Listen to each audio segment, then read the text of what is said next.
A reflex is a fast, involuntary, unplanned but predictable sequence of events that happens in response to a particular stimulus. Some reflexes we're born with, such as moving away from a hot or painful stimulus before you even know that it was hot or painful. Other reflexes have to be learned or acquired. For instance, when you're pulling out of the parking lot and someone pulls out in front of you, you reflexively slam on the brakes. When you do that, of course, you didn't think about what you were doing before you did it. You thought about it after it happened. So that was a learned or an acquired reflex. So when that integration of processing that stimulus takes place in the spinal cord gray matter, that reflex is a spinal reflex. Because reflexes are really predictable, they can provide a lot of useful information about the health of the nervous system and can help to diagnose disease. So damage or disease anywhere along a reflex pathway can cause a reflex to be absent or abnormal.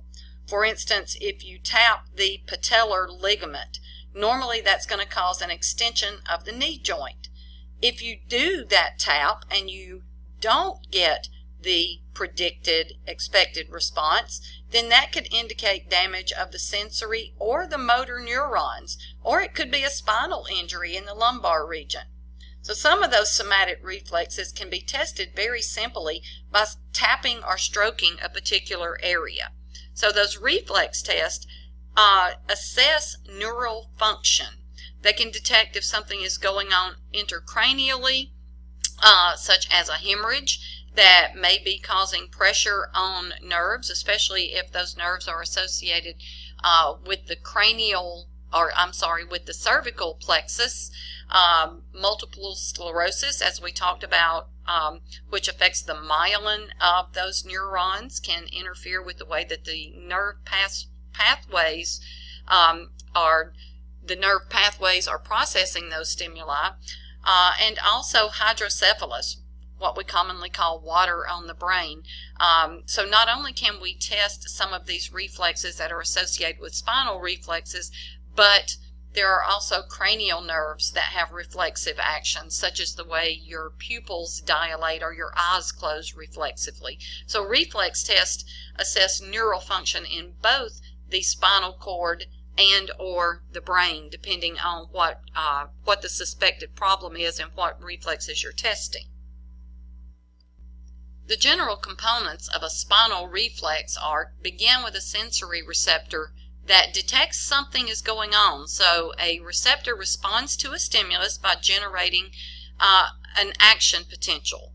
Okay, so that information is sent from those receptors through the axon up into the dorsal root of that spinal nerve, and then into the gray matter. Okay, so this sensory neuron is conducting the impulse in through the dorsal root into the dorsal horn, and in the gray matter there is an interneuron, which is going to be the integrating center. So that integrating center determines if an action is to occur, and if so, sends a relay impulse, an action potential, out to a motor neuron through that anterior horn. So the motor neuron conducts that impulse out through the spinal nerve to the effector, which are going to be muscles or glands that will cause an action to occur. So regardless what the reflex is, this is the pathway associated with those spinal reflexes. Before we start looking at some examples of some of these spinal reflexes, let's get a little bit of terminology so that we are understanding what we're talking about. So sensory impulses that enter the spinal cord on the same side that the impulse came from. So sensory and motor impulses on the same side of the body is called an ipsilateral reflex. Okay, so ipsilateral is same side of the body. If that occurs on opposite sides of the spinal cord, then that is known as a contralateral reflex. So for instance, the stimulus comes in on one side of the spinal cord and the motor impulse is sent out on the other side of the spinal cord, then that is contralateral. So a reflex pathway that has only one synapse is known as a monosynaptic reflex arc. A polysynaptic reflex involves more than one type of neuron and more than one central nervous system synapse. So when a stretched muscle contracts during a stretch reflex, antagonistic muscles that oppose the contraction relax. So if the reflex is for one muscle to contract, then other muscles that are antagonistic in their action will relax. So this type of arrangement of simultaneous stimulation, where one muscle contracts and one relaxes, is termed reciprocal innervation. So this helps to coordinate body movements. A stretch reflex causes contraction of a skeletal muscle in response to the stretching of the muscle. Some of the stretch reflexes can be elicited or caused to happen by simply tapping on tendons that attach to the muscles at the elbow, the wrist, and the ankle joints. An example of this is the stretch reflex of the patellar reflex, or the knee-jerk reaction. So a stimulus is detected when the little reflex hammer taps on the tendon. That tendon, of course, causes stretching of some of the muscles in the thigh.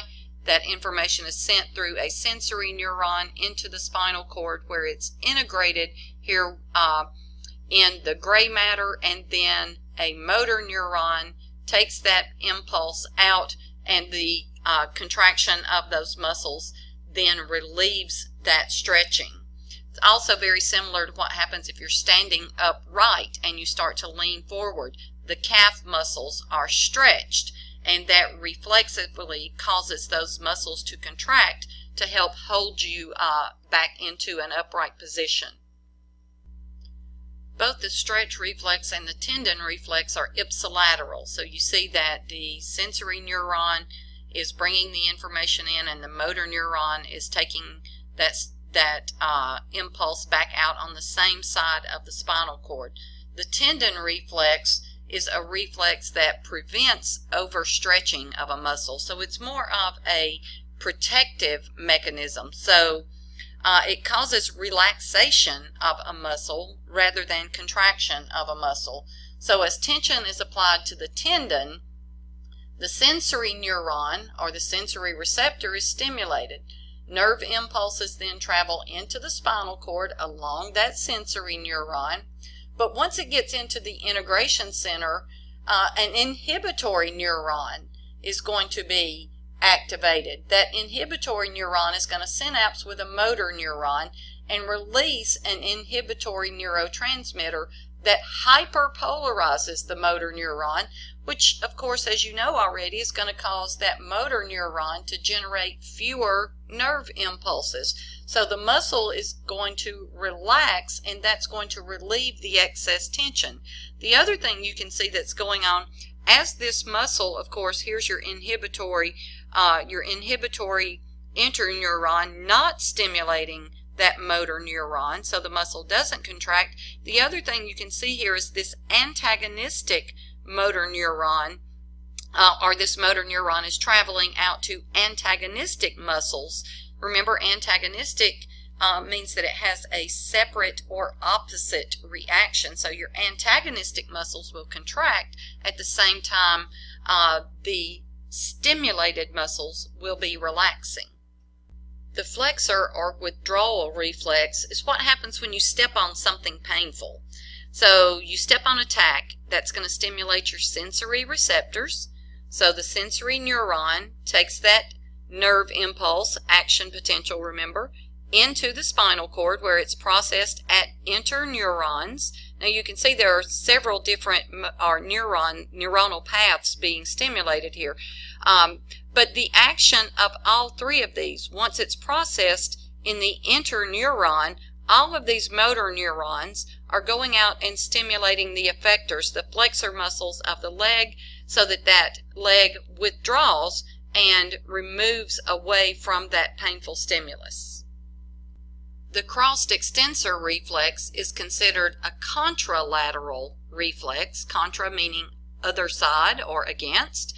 So as we saw with all of the reflexive actions before, the sensory information and the motor information was processed on the same side of the spinal cord. So when we had that flexor reflex that caused us to move this foot away from that painful stimulus, that withdrawal reflex, on the opposite side of the body, the muscles were being stimulated to contract and to hold the body upright. So that crossed extensor reflex, those muscles extend and hold that body or hold that leg in position, so that when you move one leg away from that painful stimulus, the other leg then extends to hold the body in place. So with our crossed extensor, sensory impulses enter one side of the spinal cord and motor impulses exit on the opposite side. So a crossed extensor reflex synchronizes the extension of the contralateral limb with the withdrawal or flexion of the stimulated limb. If both sets of muscles contracted at the same time, the two sets of muscles would pull on the bones in opposite directions. This might immobilize the limb. So this is reciprocal innervation. So it occurs in both the flexor reflex and the crossed extensor reflex. Because of the reciprocal innervation, one set of muscle contracts while the other set relaxes.